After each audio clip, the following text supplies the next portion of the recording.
कंगना रनावत का ये मानना है कि आखिर ईरा खान का जो डिप्रेशन है उसके जिम्मेदार है आमिर खान और उनकी पहली पत्नी। आइए जानते हैं खबर डिटेल में, पर उससे पहले हमारे चैनल को सब्सक्राइब करना ना भूलें। This is Shulka Chauhan and you are watching Movies Adda. दोस्तों, मैं आपको ये बता दूं कि हाल ही में ईरा खान जो है यानी आमिर खान की जो बेटी है, उन्होंने अपने सोशल मीडिया प्लेटफॉर्म पर एक वीडियो डाला है जिसमें वो कहती है कि वो मेंटल हेल्थ से जूझ रही है। जी दोस्तों, उनको डिप्रेशन हुआ है और वो एक मेंटल कंडीशन से अभी फिलहाल तो जूझ रही है। अब इस पर कंगना रनावत तो नहीं बैठी चुप, उन्होंने अपना जो ओपिनियन है वो वापस दर्शा दिया है और इस बार वो कहती है कि उन्होंने अपना एक एनेक्डोट यानी अपनी लाइफ का एक स्टोरी शेयर करते हुए ये कहा कि मैं जब 16 साल की थी तो मैं मारपीट से जूझ रही थी और इसी के साथ साथ मैं अपने बहन का भी ख्याल रख रही थी जिनके ऊपर एसिड अटैक हो गया था और वो उसके कारण जल गई थी। मैं ना सिर्फ ये सब का ख्याल रख रही थी पर उसी के साथ चलते, जैसे हमें पता है कि उन पर बहुत सारी कंट्रोवर्सीज चल रहे थे उसी दौरान, तो वो ये भी आके जाकर कहती है अपने ट्वीट में कि सिर्फ मैं 16 साल की उम्र में मारपीट और अपने बहन का ख्याल नहीं रख रही थी, पर इसी के साथ साथ मीडिया ने जो मेरे पे एक तरीके का अटैक किया था उससे भी मैं जूझ रही थी और इस सब को बैलेंस करते करते मैं अपने मेंटल हेल्थ को नहीं अफेक्ट होने दे रही थी। अब ये जो आजकल के बच्चे है वो फटाफट अफेक्ट हो जाते हैं और उनकी जो मानसिक हालात है वो बहुत ही वीक है और इसी के चलते वो एक लास्ट लाइन जो उन्होंने लिखी है उसमें वो बहुत क्लियरली ये लिखती है कि आजकल जो माँ बाप के बीच में जो तनाव आते हैं और बिखरे हुए जो परिवार होते हैं उनके बच्चों में अक्सर ये मेंटल हेल्थ का इश्यूज दिखते हैं। तो क्या इनडायरेक्टली कंगना रनावत इशारा कर रही है आमिर खान के तरफ और उनके पहले पत्नी को ठहरा रही है जिम्मेदार ईरा खान के डिप्रेशन के लिए? क्या कुछ है आपकी राय, इस पर जरूर बताइए हमें in the comments below. This is Shulka Chauhan signing of.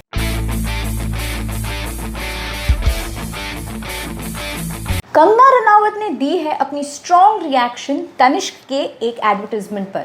आइए जानते हैं खबर डिटेल में। This is Shulka Chauhan and you are watching Movies अड्डा।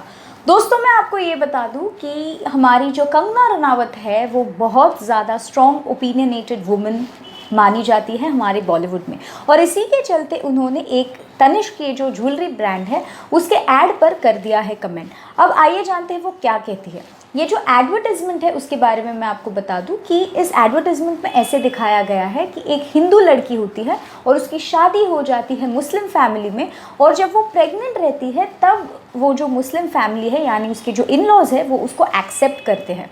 तो इस पर कंगना रनावत ने एक थ्रेड ऑफ ट्वीट्स लिखा है और उसमें फर्स्ट ट्वीट में वो ये कहती है कि ये जो एडवर्टाइजमेंट है वो बहुत ही लेवल्स पर रॉन्ग तरीके से दिखाई गई है।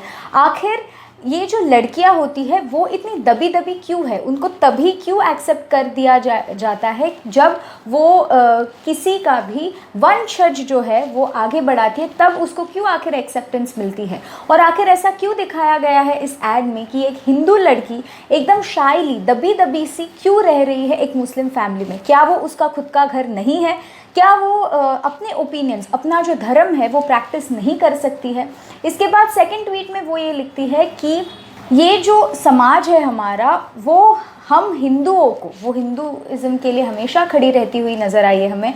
और इस बार वो ये कहती है कि आखिर ये जो एडवर्टाइजमेंट है वो सिर्फ एक ही तरीके से यानी कि रिलीजियसली ही रॉन्ग नहीं है, पर ये सेक्सिज्म भी दर्शा रही है और इसी के साथ साथ ये भी दर्शा रही है ये एडवर्टाइजमेंट कि आखिर ये लव जिहादीज जो होता है उस बारे में भी इसका जो प्रोपगेशन है वो किया जा रहा है।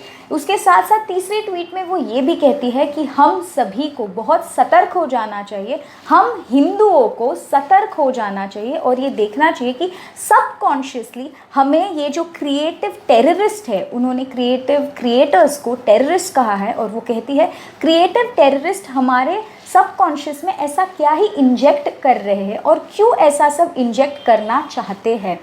और वो ये भी कहते, एक स्ट्रॉन्ग स्टेटमेंट हालांकि जो मुझे पसंद आया वो ये था कंगना रनावत की तरफ से कि क्या सिर्फ लड़कियां एक ओवरीज की मशीन है क्या, सिर्फ उसके लिए ही लड़कियों को माना जाता है क्या? बिकॉज लड़कियां बहुत कुछ कर सकती है, और ये तो खुद कंगना रनावत जो है वो खुद एक बहुत अच्छी एग्जाम्पल है इस चीज़ की।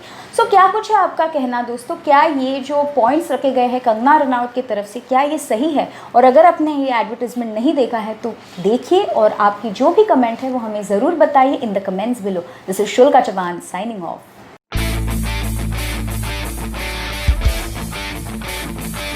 सुशांत सिंह राजपूत केस में आया है बहुत बड़ा नया अपडेट, आइए बताते हैं आपको, पर उससे पहले हमारे चैनल को सब्सक्राइब करना ना भूलें। This is Shulka Chauhan and you are watching Movies Adda. दोस्तों मैं आपको ये बता दूं कि सुशांत सिंह राजपूत की जो केस है वो ले रही है अब एक नया मोड़। दोस्तों इस केस के बाद एनसीबी के ट्रायल्स हो गए, इसके बाद ईडी बुलाई गई, इसके बाद सीबीआई आ गया, और अब जाकर के ये पता चल रहा है जो दिनेश विजान जो फिल्म मेकर है उनके घर पर हो रहा है सर्च। उनके घर और ऑफिस दोनों जगह पर सर्च चल रही है। और मैं आपको ये भी बता दूं कि सुशांत सिंह राजपूत ने जो फिल्म की थी राबता, जिसमें उनके ऑपोजिट थी कृति सैनन, ये फिल्म के बारे में जो पेमेंट्स हुए गए थे उस पर ईडी कर रही है अभी सर्च, और दिनेश विजान के घर और ऑफिस दोनों जगह पर सर्च ऑपरेशन चल रहा है ईडी का।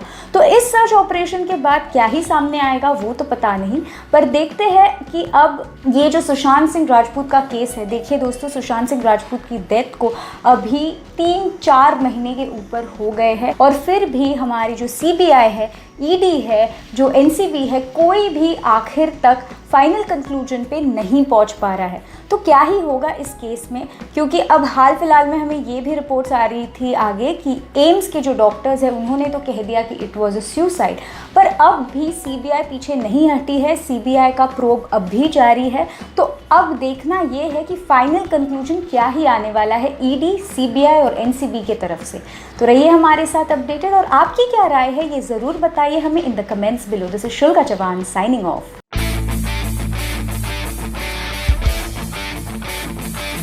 शायरी करके राहुल वैद्य ने जीता हमारी तूफानी सीनियर हीना खान का दिल। आइए जानते हैं खबर डिटेल में, पर उससे पहले हमारे चैनल को सब्सक्राइब करना ना भूलें। This is Shulka Chauhan and you are watching Movies Adda. दोस्तों मैं ये बता दूं आपको कि बिग बॉस सीजन 14 में अब टास्क हो गए हैं शुरू, और सभी हो गए हैं एकदम बहुत ज़्यादा कॉम्पिटिटिव। अब मैं आपको ये बता दूं कि इसी के चलते हमारे जो सिंगर है गायक राहुल वैद्य जी दोस्तों, उनकी और हीना खान की जो ट्यूनिंग है वो हाल फिलहाल में देखने मिली थी, जब हीना खान ने ये कहा कि राहुल वैद्य थे उनके जज एक सिंगिंग कंपटीशन में, और राहुल वैद्य ने बहुत ही प्यारे तरीके से उनका सम्मान भी किया था। अब जाकर के ये देखने आ रहा है प्रोमो में कि सभी बॉयज को जो मेल कंटेस्टेंट्स है उन्हें करना है हीना खान को इम्प्रेस, और ये देख रहा है कि सभी बॉयज यानी उसमें हमें एजाज खान और खास करके राहुल वैद्य दिख रहे हैं, टावल बांध के आए हैं और कर रहे हैं हीना खान को इम्प्रेस। उसके बाद राहुल वैद्य ने एक नील डाउन पोजीशन, जिसे हम ऑल्सो कहते हैं कि प्रपोजल पोजीशन, उसमें जाकर के हीना खान के हाथ अपने हाथों में लेते हुए उन्होंने की एक ब्यूटीफुल सी शायरी। जी दोस्तों, इस शायरी में उन्होंने ये कहा कि अगर फूल है तो उसमें जो सुगंध है वो हीना खान ले आती है।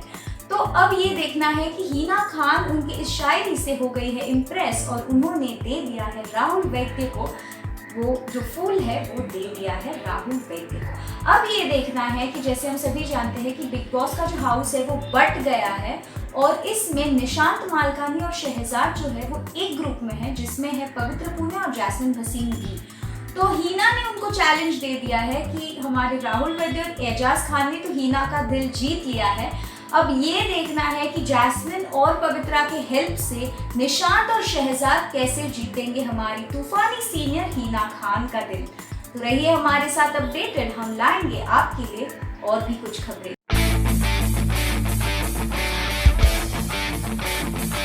जान कुमार सानू ने कर दिया बॉडी शेम एजाज खान को। आइए जानते हैं खबर डिटेल में, पर उससे पहले हमारे चैनल को सब्सक्राइब करना ना भूलें। This is Shulka Chauhan and you are watching Movies अड्डा।